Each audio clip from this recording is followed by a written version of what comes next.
Mesdames, Mesdemoiselles, Messieurs, bonsoir. Après 48 heures d'entretien en Union soviétique avec M. Brejnev, le président Pompidou est de retour en France. Son avion s'est posé à Orly il y a seulement une dizaine de minutes. Bien entendu, nous allons vous rendre compte de ce voyage présidentiel, mais je vous donne auparavant les autres grands titres de l'actualité de ce vendredi. Beaucoup de mystères autour de la tentative de racket contre la SNCF. L'Express Paris-Madrid a atteint son terminus ce matin sans encombre, mais on ignore encore si la rançon de 500 000 francs réclamée par les maîtres chanteurs leur a été finalement versée. Manifestation dans le calme des exploitants agricoles qui veulent obtenir un relèvement des prix du lait et de la viande bovine à la production. Veillée d'armes pour l'équipe de France de rugby qui ouvrira demain le tournoi des 5 nations face à l'Écosse. La grippe a mis sur la touche le talonneur Bénézis. L'Organisation mondiale de la santé l'a confirmé cet après-midi, c'est l'Union soviétique qui est la plus touchée par le virus anglais. Mais messieurs Brejnev et Pompidou ont su s'en préserver dans leur datcha de la Russie blanche, et un communiqué commun a été publié cet après-midi à l'issue d'un tête-à-tête de 48 heures. Je vous en livre tout de suite les principaux points. La politique d'entente et de coopération reste permanente dans les relations franco-soviétiques. Profonde inquiétude à propos du Vietnam, mais espoir que les conversations de paix aboutissent sans tarder. La prochaine conférence sur la sécurité européenne ne doit pas être liée au problème de la réduction des forces. Enfin, les échanges entre Moscou et Paris continueront à se développer, notamment dans le domaine de l'espace. Et voyons maintenant, avec Jean-François Delassus, comment a pris fin ce voyage en Union soviétique du président Pompidou. L'ambiance au départ de M. Pompidou a été aussi familière et détendue que celle de l'arrivée hier à midi, avec en plus les sourires qui manifestent la satisfaction. Une satisfaction naturelle après 9 heures d'entretien bien remplis et jugée de part et d'autre fort utile. Une certaine amitié même n'est pas étrangère à la poignée de main d'adieu de ces deux hommes qui se voyaient en tête-à-tête pour la 5e fois. Il y aura une 6e fois, M. Brejnev ayant accepté de rendre à M. Pompidou une visite identique à Paris. Les Français tête nue avaient bravé le froid avant de monter à bord de l'avion du retour. Leurs hôtes soviétiques, le chef chaudement mitouflé dans de profondes toques d'astrakhan ou de fourrure, ont courtoisement attendu le départ de l'avion jusqu'au dernier instant, jusqu'aux ultimes adieux.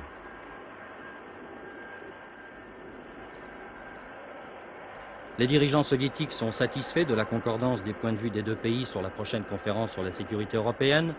Quant aux deux autres prochaines conférences sur la limitation des armements stratégiques et sur la réduction mutuelle des forces en Europe, auxquelles la France a décidé de ne pas participer parce que contre les discussions de bloc à bloc, une demi-satisfaction tout de même pour M. Brejnev, car M. Pompidou a accepté, je le cite, qu'on en reparle, ce qui laisse la porte entrouverte sur ce sujet entre les deux pays.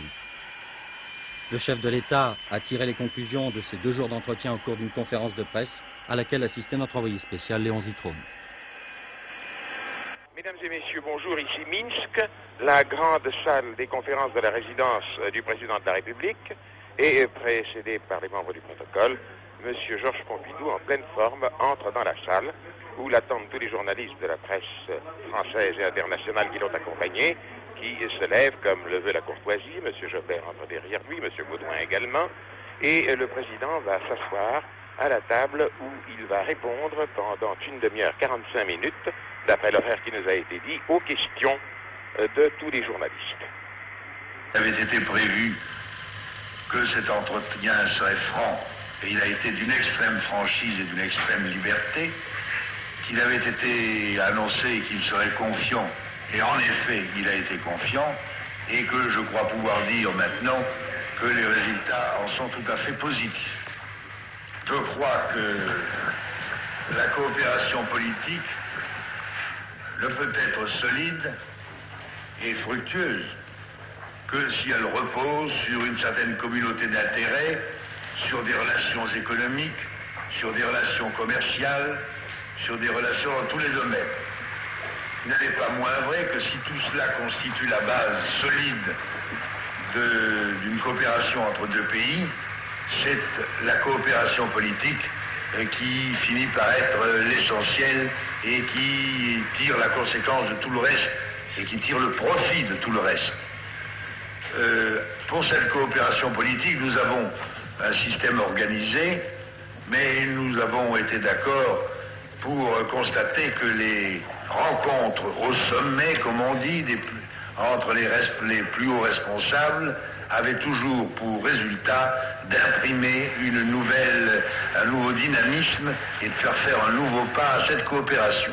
C'est le cas sans aucun doute de la réunion que nous venons de tenir. Cette coopération politique, je m'empresse de le dire, n'est dirigée contre personne, il est à peine besoin même de l'indiquer, et elle n'a pour but que de contribuer à instaurer en Europe un véritable climat de confiance, n'est-ce pas, nécessaire pour assurer la stabilité véritable de la paix sur notre continent. À ce titre, nous avons l'impression que les dirigeants soviétiques et le gouvernement français rendent un peu service à tout le monde, mais ils se rendent d'abord service à eux-mêmes et à leur pays. Le but d'une conférence de ce type, c'est d'arriver à s'entendre, et pour arriver à s'entendre, il faut d'abord au départ se comprendre. Et je crois que, justement, c'est ce qui fait la force de la coopération franco-soviétique, c'est que nous voulons bien nous comprendre mutuellement, y compris dans nos différences. On avait dit que cette réunion devait forcément bien se terminer. Je crois pouvoir vous dire qu'elle s'est terminée mieux qu'on ne le disait. J'ajoute, puisque je suis obligé, je vous le répète, d'arrêter là cette réunion, qu'il n'a pas été question une seconde de politique intérieure soviétique ou française. Monsieur Zitrone s'empare du micro. Monsieur le Président, si vous voulez bien me permettre, quelles sont les perspectives des rapports économiques entre la France et l'Union soviétique? Écoutez, nous avons signé un accord de 5 ans qui prévoit le doublement des échanges. Vous le savez, en 5 ans. Naturellement, ces 5 années ne se sont pas écoulées, donc je ne voudrais pas jouer au prophète, mais néanmoins, je crois pouvoir affirmer que l'objectif en question sera atteint et que probablement même il sera dépassé. Et en second lieu, un accord à long terme, un accord de principe décennal a été paraphé à la fin de l'automne, à l'automne dernier. Il va être signé très prochainement à Moscou par le ministre soviétique compétent et par M. Giscard d'Estaing. Voilà ce que je peux vous répondre, M. Zitrone, et je remercie tout le monde de son attention. Et depuis cette conférence de presse faite en Union soviétique cet après-midi, Léon Zitrone n'a toujours pas lâché le micro. Il nous attend à Orly pour vous commenter dans quelles circonstances l'avion ramenant le président Pompidou s'est posé tout à l'heure sur l'aéroport, il y a de cela maintenant une vingtaine de minutes. Merci Jean-Pierre Berthet. Ici effectivement Orly où l'avion du président de la République s'est posé il y a environ, c'est ça, 17-18 minutes. Nous sommes dans le salon d'honneur. Le président de la République pénètre dans ce salon d'honneur. Monsieur Pierre Messmer, Premier ministre, est allé accueillir le chef de l'État et les personnes qui l'accompagnaient en Union soviétique jusqu'à l'avion. Le président, avant de s'entretenir avec les ministres, va prendre congé de M. Abrasimov, ambassadeur de l'Union soviétique à Paris, qui était à Minsk, qui a assisté à tous les entretiens et qui vient de rentrer dans l'avion présidentiel. Et je dois dire que M. Jobert, le secrétaire général de l'Élysée, a bien voulu prendre l'équipe de l'ORTF à bord de l'avion, car sans cela, nous aurions été retardés et nous n'aurions pas pu quitter Minsk, étant donné que nos confrères de la presse partiront un peu plus tard qu'il n'était prévu. Alors j'ai pris quelques notes sur l'ambiance des entretiens de Minsk. Dans une telle rencontre, l'ambiance compte beaucoup. Elle a été cordiale, elle a été d'entière confiance, elle a surtout été d'une grande franchise, on n'a pas joué à cache-cache, on s'est dit ce qu'on avait à se dire, même lorsqu'on était parfois d'opinions différentes. On a traité réellement à fond un certain nombre de problèmes, les problèmes essentiels, notamment l'Europe, en premier lieu les aspects de la sécurité et les échanges commerciaux franco-soviétiques. Vous venez d'entendre ce qu'a dit à ce propos, il y a 4 heures en Union soviétique, le président. 4 heures d'entretien hier, près de 5 heures d'entretien aujourd'hui, interrompu d'un court déjeuner. Monsieur Pompidou avait eu en plus 8 heures de voyage. Ça fait presque au total un côté performance. Et d'ailleurs, les deux hommes, aussi bien M. Brejnev que M. Pompidou, sont solides, ils sont pragmatiques, ils sont concrets, ils ont les pieds sur terre et ils ont parlé des problèmes dont ils avaient à parler comme des comment dirais-je, comme des patrons d'entreprises connaissant leur affaire sur le bout du doigt. Et puis pour les détails, je vous dirais que M. Pompidou a fumé un petit peu moins que d'habitude et M. Brejnev a fumé plus que lui. J'entrerai dans les détails politiques tout à l'heure au cours de notre émission spéciale de 21h30, mais je voudrais que vous n'oubliez pas qu'en marge, si vous voulez, parallèlement aux entretiens de M. Brejnev et de M. Pompidou, il y avait les entretiens entre M. Gromyko et M. Schuman, les deux ministres des Affaires étrangères. Ils se connaissent admirablement depuis 30 ans, je crois, et depuis que M. Schuman est au Quai d'Orsay, c'est-à-dire depuis 4 ans, ils se sont vus 14 ou 15 fois en des circonstances différentes. Ils parlent ensemble l'anglais que l'un et l'autre possèdent très bien, et cela leur permet de gagner du temps lorsqu'ils en ont besoin et de se passer de secours des interprètes. Ils ont abordé évidemment tous les problèmes qu'avaient abordés M. Brejnev et M. Pompidou, et aussi les aspects de la coopération technique, scientifique et spatiale entre l'Union soviétique et la France. Je vous donne rendez-vous tout à l'heure à 21h30 pour notre émission spéciale où je vous donnerai les résultats politiques. En tout cas, ce fut un voyage très utile parce qu'on est allé au fond des choses et qu'il n'y a pas eu de temps mort. Ici, Orly, à Boukaniakché.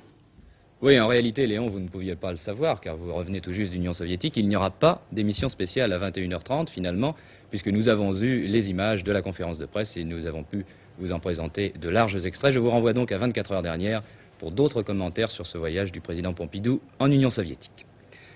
Les affaires françaises. À la veille d'un nouveau week-end de préparation active aux élections pour les formations politiques, le secrétaire général du Centre Démocratie et Progrès a tenu ce matin une conférence de presse. Le CDP, vous le savez, est un des 3 groupes de la majorité. M. Boudvigne tenait à préciser, je le cite, le sens et l'engagement du CDP dans la campagne pour les législatives. Le bilan du gouvernement, le bilan de la majorité est extrêmement positif. Jamais on n'a fait autant en si peu de temps. Mais il faut offrir aux électeurs autre chose qu'une espérance d'amélioration d'une situation matérielle, encore que cette espérance d'amélioration de situation, c'est nous qui pouvons l'offrir, parce que le mode de société que nous offrons est celui qui permet le meilleur développement. Mais vivre mieux, ce n'est pas seulement avoir plus à sa disposition.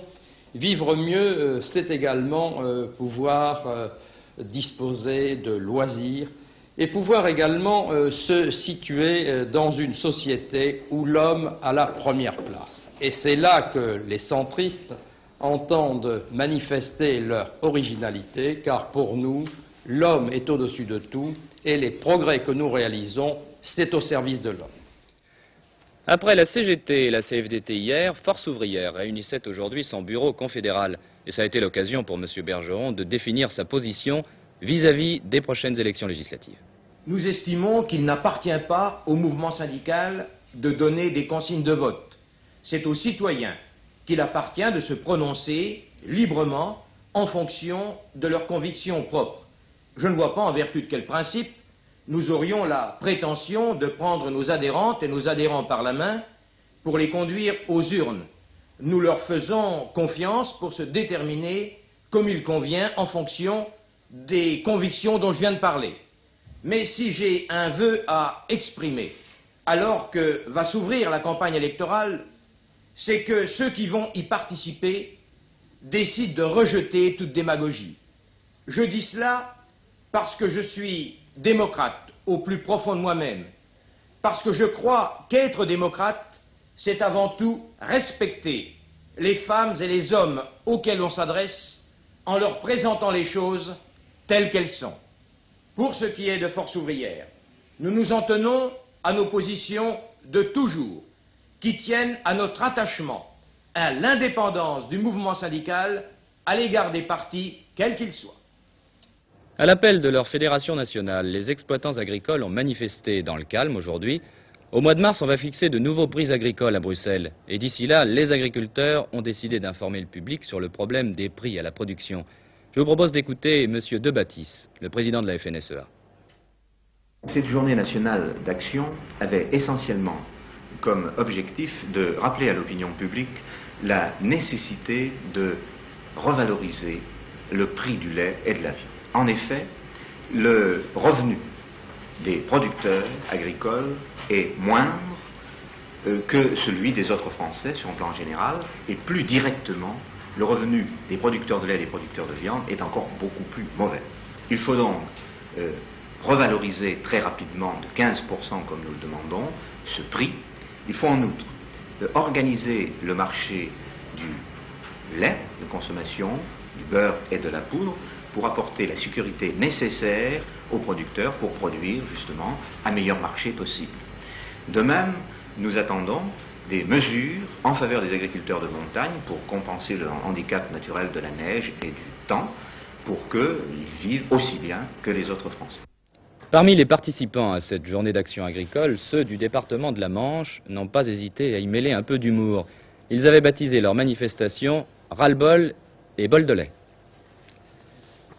Au volant de leur tracteur, les agriculteurs du Larzac, qui protestent contre le projet d'extension du camp militaire, approchent de Paris. Cette manifestation devait se terminer par un rassemblement demain à Châtillon-sous-Bagneux, mais le préfet des Hauts-de-Seine a décidé de l'interdire. De l'Aveyron à Paris, après une lente randonnée de 700 km, ils approchent, ils arrivent. Les tracteurs des 60 paysans du Larzac, voulant ainsi populariser leur protestation contre l'extension du camp militaire, étaient hier soir à Orléans. À chaque étape, ce fut et ce sera le même scénario: comité d'accueil, conférence de presse et meeting avec le concours des partis de gauche, de certains syndicats et de diverses organisations agricoles. Bien que les paysans du Larzac aient rappelé le caractère apolitique de leur action, il est de fait qu'ils ont trouvé depuis des mois des supporters zélés, en particulier dans les rangs des mouvements gauchistes ou pacifistes. Initialement, pour l'étape finale, un rassemblement avait été prévu demain à Châtillon-sous-Bagneux. Mais par suite de l'interdiction de toute manifestation de rue dans les Hauts-de-Seine comme à Paris, on ignore encore à quel point précis le cortège se verra intimer une halte ou s'arrêtera volontairement. Quoi qu'il en soit, à l'image de cette réunion d'Orléans, les mouvements ayant voulu s'associer à la campagne du Larzac auront la faculté de tenir un meeting. Il aura lieu à la Bourse du Travail. Au procès Tramoni devant la cour d'assises de Paris, fin de l'audition des témoins cet après-midi. Parmi eux, le secrétaire de la CGT chez Renault, M. Sylvain, qui a demandé un châtiment exemplaire pour Tramoni. 5 officiers de l'armée sont venus à la fin de l'audience dire tout le bien qu'ils pensaient de l'accusé, un ancien adjudant-chef. Après une journée de réquisitoire et de plaidoirie, le verdict est attendu pour demain soir. L'arrivée à Paris aujourd'hui de plusieurs chefs de gouvernements étrangers, dont Mme Golda Meir, a entraîné la mise en place d'un dispositif de sécurité tout à fait exceptionnel. Ce sont des rumeurs d'attentats qui ont incité la police à prendre un maximum de précautions. Les premiers ministres d'Israël et de plusieurs pays scandinaves notamment viennent participer à la réunion de l'Internationale socialiste. Venant de Tel Aviv, Mme Golda Meir, vice-présidente de l'Internationale socialiste, est arrivée à Orly en début d'après-midi. Un large dispositif de sécurité avait été mis en place. Mme Meir a été accueillie par l'ambassadeur d'Israël à Paris, M. Ben Nathan. Au sujet de cette réunion de l'Internationale socialiste, Mme Meir devait déclarer à son départ d'Israël qu'elle n'était qu'une rencontre des leaders socialistes, telle qu'il y en a eu fréquemment ces dernières années et auxquelles elle a toujours assisté.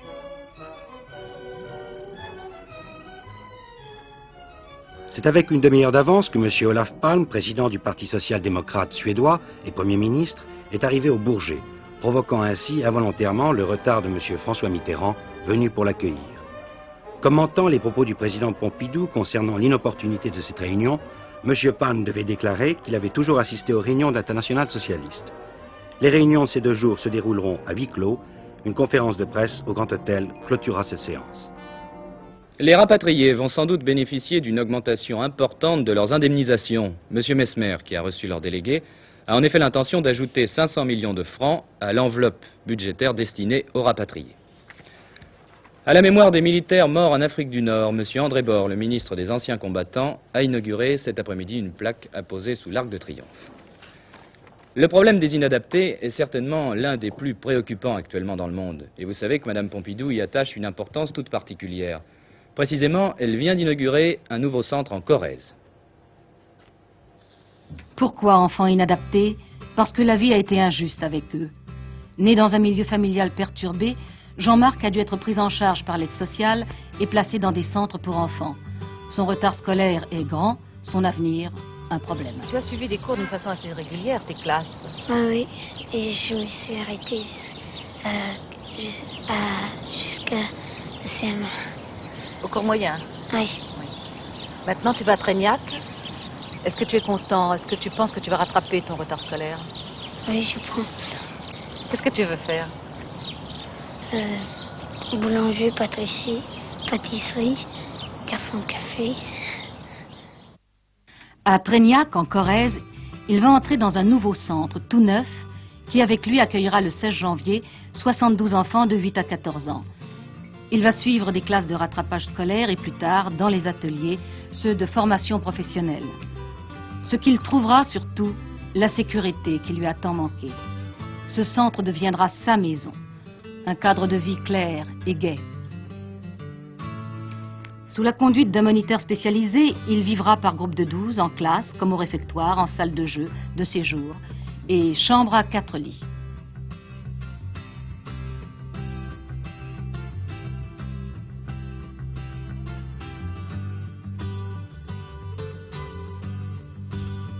Dans le joli site de Trégnac, cet établissement, c'est la nouvelle fondation Claude Pompidou pour enfants inadaptés. Madame Pompidou, accompagnée par Monsieur Chirac, avait tenu hier à faire le voyage pour assister à l'inauguration de ce centre dont elle avait posé la première pierre le 4 juin 71.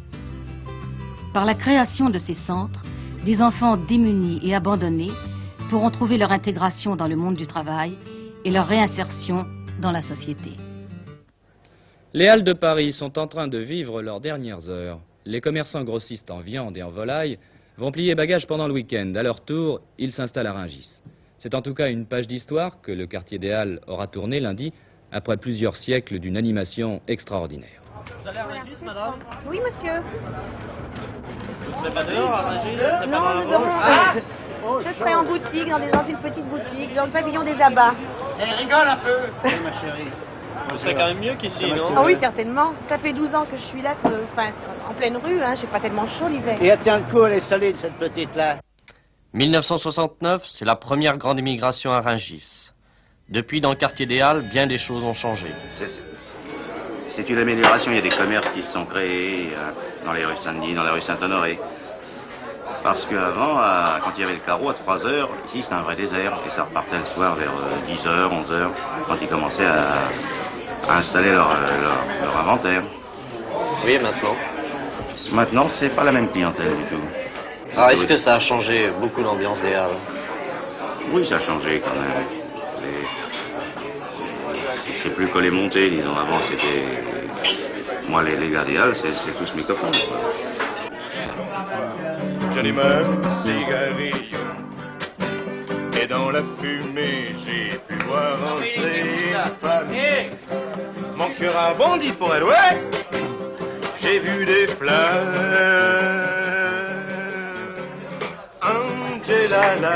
Monsieur Maurice restera aux Halles. Il ne pense pas perdre de l'argent. Il a presque fini sa reconversion dans un autre type de clientèle, avec ceux qu'il appelle les touristes. Mais ses souvenirs vont partir avec ceux qui travaillaient, là, dans ces pavillons. À Rungis, tout sera fonctionnel. Ici, tout était trop petit, souvent peu commode pour l'homme. Mais l'homme y était bien, il y avait ses habitudes.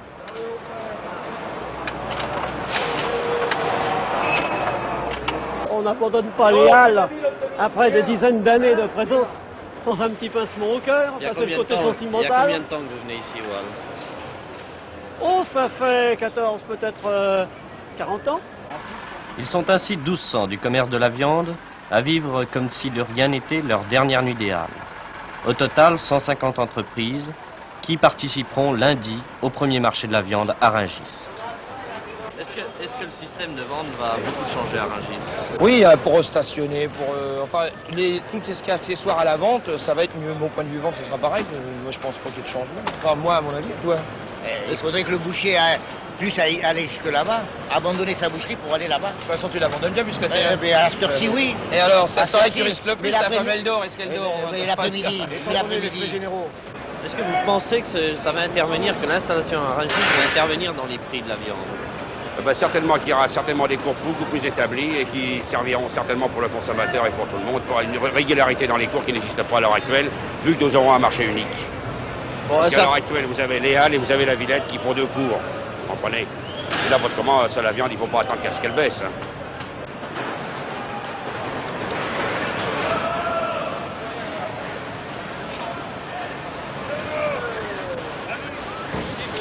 Ici, vous étiez très à l'étroit.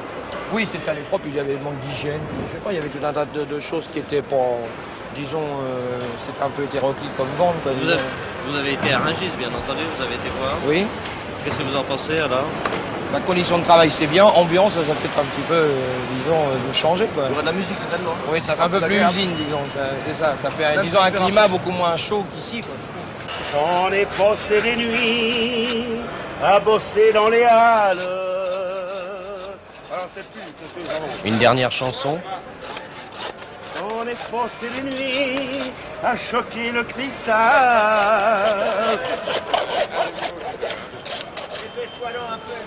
Ah oui, ben tu penses. 7 pavillons répartis sur 20 hectares.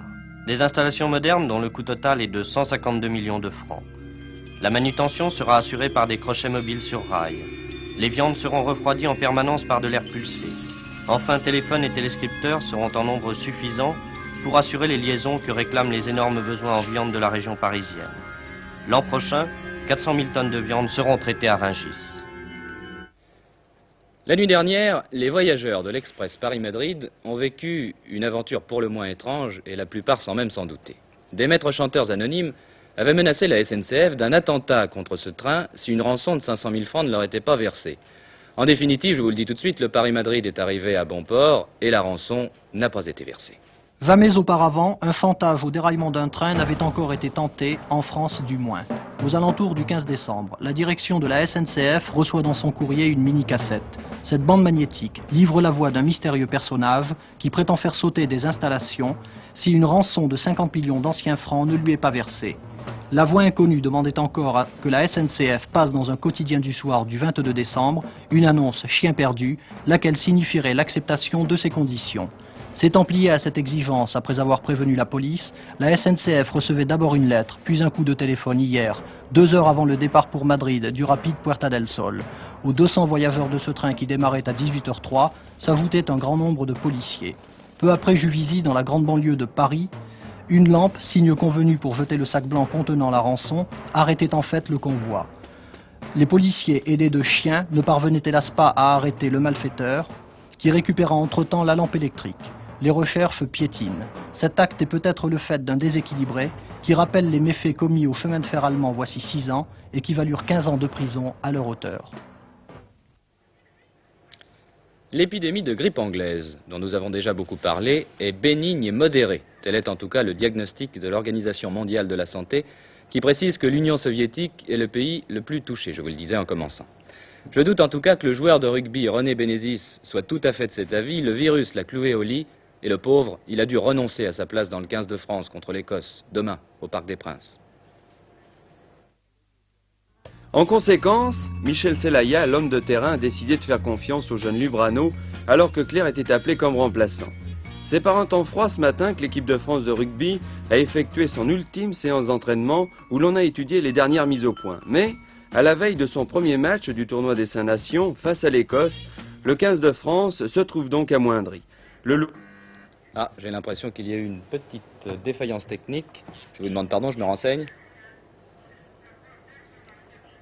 Enfin, pour Jacques Cantoni, lui aussi grippé, si sa participation demeure douteuse, la fièvre est tombée. Mais, comme Jean-Pierre Lux, il a bon espoir de tenir sa place demain pour cette première du Parc des Princes. En cas de forfait, Jo Mazo ferait sa rentrée à l'ouverture et Romeu passerait à l'arrière. Vous le voyez, tout ne va pas pour le mieux au sein du 15 de France. Il faut espérer qu'une bonne nuit rétablira ce petit monde du rugby.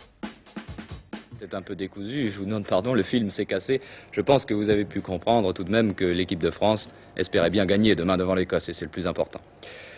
Parmi les spectateurs présents demain au Parc des Princes, il y aura certainement de nombreux nostalgiques du Stade de Colombes. C'est en effet la première fois que le 15 de France n'y dispute pas un match du tournoi des 5 Nations. Adieu Colombes donc, mais que va devenir ce grand stade où il y a un an seulement, le public vibrait encore aux exploits des rugbymen? Nous jouons depuis un quart d'heure sur cette touche. Une attaque française qui vient de se développer avec Walter Spanghero. Un bon relais de Bénécis, une balle jusqu'à Jean-Pierre Lux. Bernard Duprat est là en position de débordement. Il a réussi à éviter à la charge de deux Anglais. C'est un très bel essai, bien digne des adieux à Colombe. Il y a un quart d'heure que nous jouons dans cette deuxième mi-temps. Sortie de mêlée. Côté fermé, Pierre Villepreux qui lui aussi fait ses adieux au 15 de France. Sierre qui marque à son tour. La dernière minute du match, une belle ouverture de Béraud avec Villepreux encore, Mazot qui le redouble.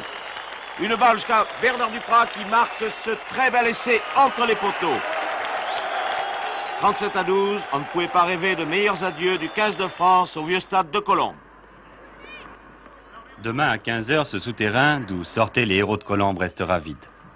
Oui, au stade Yves du Manoir, la fête est bien finie. Colombe, c'était le train qu'on prend vers 2 h l'après-midi à la gare Saint-Lazare, la marche hâtive sur les pavés mal joints.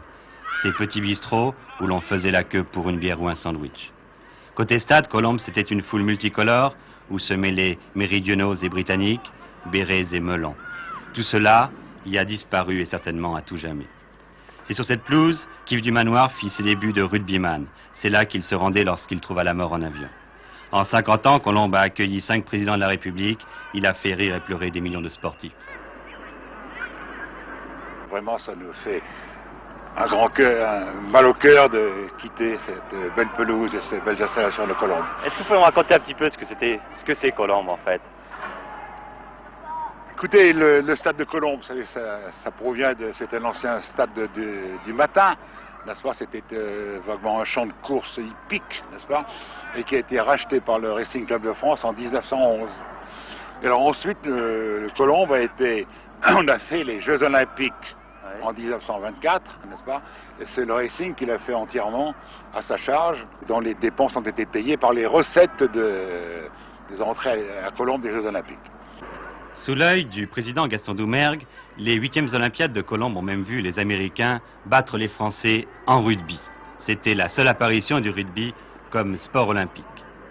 Finale du Challenge du Manoir, Coupe de France de football, rencontre internationale d'athlétisme et même dernièrement boxe avec la rencontre Boutier-Monson. Le stade de Colombe a pu contenir jusqu'à 70 000 personnes.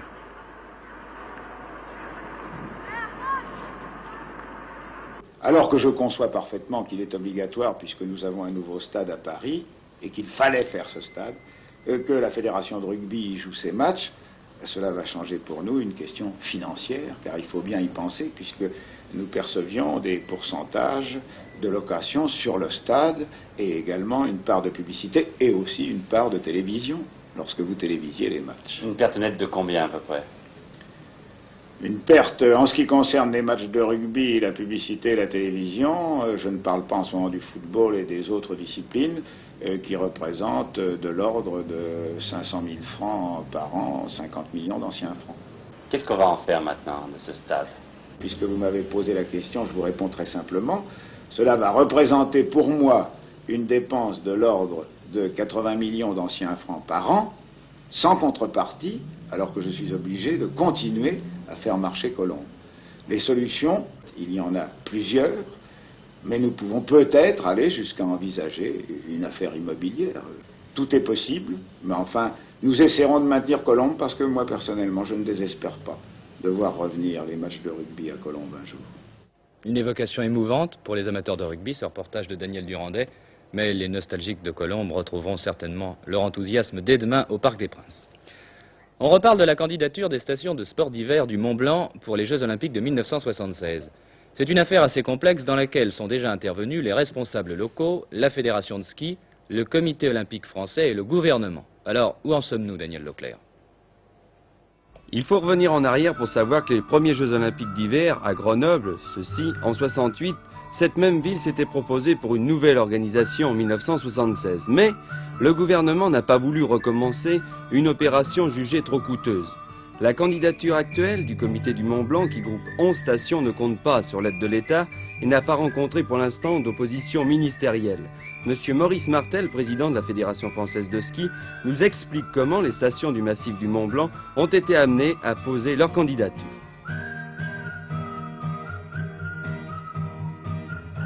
Bien, le massif du Mont-Blanc compte 11 stations qui sont très connues, et en particulier celle de Chamonix, Saint-Gervais et Megève, Dans ces stations, nous avons des pistes internationales. Je citerai la piste verte des Ouches, où se déroulaient les plus grandes manifestations de ski des championnats du monde. La piste Émile Alès, où on dispute régulièrement à Megève une grande classique comptant pour la Coupe du Monde. Et la piste noire à Saint-Gervais, qui est reconnue comme une des plus belles pour les filles. Et ceci nous a engagés à poser notre candidature pour les Jeux Olympiques de 1976. Dans quel esprit organiserez-vous ces Jeux si toutefois le Comité international olympique vous les attribue? Oui, là c'est une question extrêmement importante, car nous avons défendu au niveau de la Fédération française de ski le principe des Jeux Olympiques.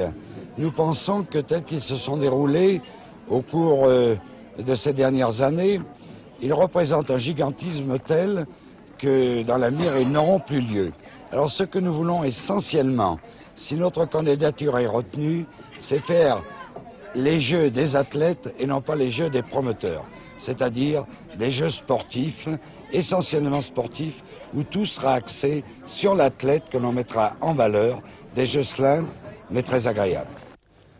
S'agit-il encore de sport ou d'un spectacle mondain? Toujours est-il que 400 spectateurs en tenue de soirée s'apprêtent à dîner dans un hôtel-restaurant parisien autour d'un ring. Pierre Cangioni vous présente en direct ce dîner boxant. C'est à cette table ou à une autre tout à l'heure que les convives vont s'asseoir contre la modique somme de 400 francs. Ils auront droit au consommé au fumé de céleri, au saumon fumé d'Écosse, au toast beurre citron, au baron d'agneau à la broche, j'en passe et des meilleurs.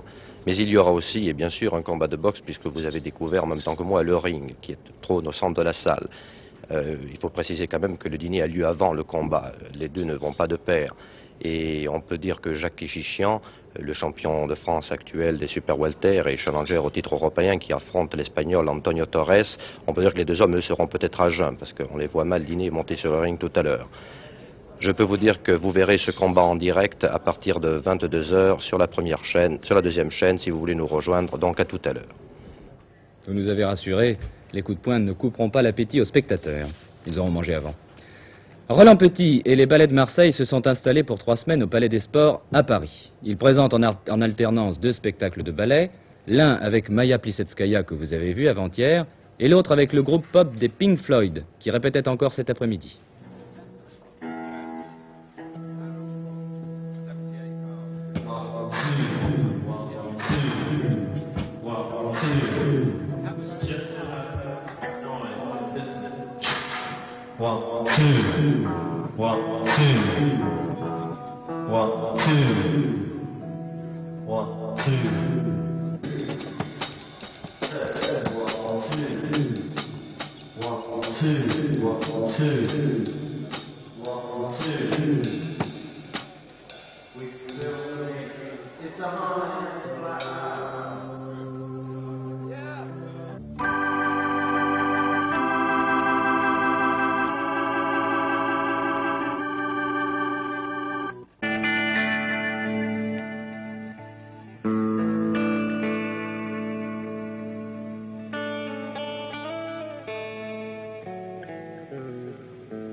Enfin, essayez, faites ce que vous pouvez, qu'on ait quand même une ambiance.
24 heures dernière vous sera présenté par Jean-François Robinet vers 23 h.